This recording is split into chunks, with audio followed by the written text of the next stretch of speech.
Happy new year అంటూ cake అయితే cut చేస్తాం కానీ మీకు కేక్ రెసిపీ చెప్పడం అయితే మర్చిపోయాను. రీసెంట్ టైమ్స్ లో ఇది రెండోసారి నేను కేక్ చేయడం. మొన్న మా బావ బర్త్డేకి చేశాను, మళ్ళీ న్యూ ఇయర్ కి చేశాను. అయితే రెండింటికి ప్రాసెస్ లో చిన్న డిఫరెన్స్ ఉంది, అందుకే ఈ రెసిపీ కూడా షేర్ చేస్తున్నా. వెట్ ఇంగ్రీడియంట్స్ అన్ని ఈ కన్సిస్టెన్సీ వచ్చేంత వరకు బాగా బ్లెండ్ చేసుకోవాలి. ఆ తర్వాత డ్రై ఇంగ్రీడియంట్స్ యాడ్ చేసుకోవాలి. 1 కప్పు గోధుమ పిండి, 1/2 cup cocoa powder, 1/2 spoon baking soda, ఇంకా కొంచెం సాల్ట్ వేసుకుని బాగా జల్లించుకోవాలి. బేకింగ్ సోడాలో నిమ్మరసం వేసుకుంటే బేకింగ్ పౌడర్ లా యాక్ట్ చేస్తుంది. బేకింగ్ పౌడర్ ఉంటే అదే వాడుకోండి. ఇప్పుడు ఈ డ్రై ఇంగ్రీడియంట్స్ ని వెట్ ఇంగ్రీడియంట్స్ ని మిక్స్ చేసేసి కట్ అండ్ ఫోల్డ్ మెథడ్ లో బాగా కలుపుకోవాలి. కన్సిస్టెన్సీ మాత్రం ఇలా ఉండాలి. అలా రాకపోతే కొంచెం మిల్క్ యాడ్ చేసుకోండి. నేను ఇక్కడ స్టీల్ గిన్నె తీసుకున్నాను, అడుగు మందంగా ఉండాలి ఏ గిన్నె తీసుకున్నా. బటర్ ఇంకా గోధుమ పిండితో బాగా కోటింగ్ చేసేసి కేక్ బ్యాటర్ అంతా వేసేయాలి.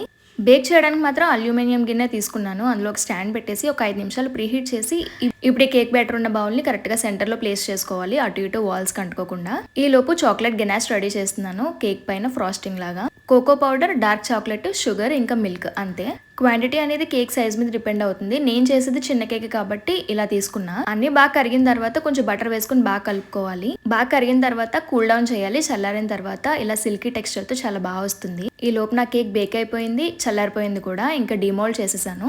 పైన రఫ్ పార్ట్ అంతా తీసేసి 2 లేయర్స్ కింద కట్ చేసుకున్నాను. ఇప్పుడు ఫస్ట్ లేయర్ లో చాక్లెట్ వేసేసుకుని బాగా స్ప్రెడ్ చేసుకున్న తర్వాత సెకండ్ లేయర్ కూడా పెట్టేసుకుని ఇంకా మిగతా చాక్లెట్ అంతా పైన వేసి మనకు నచ్చినంత చాక్లెట్ వేసుకుని స్ప్రెడ్ చేసేయచ్చు.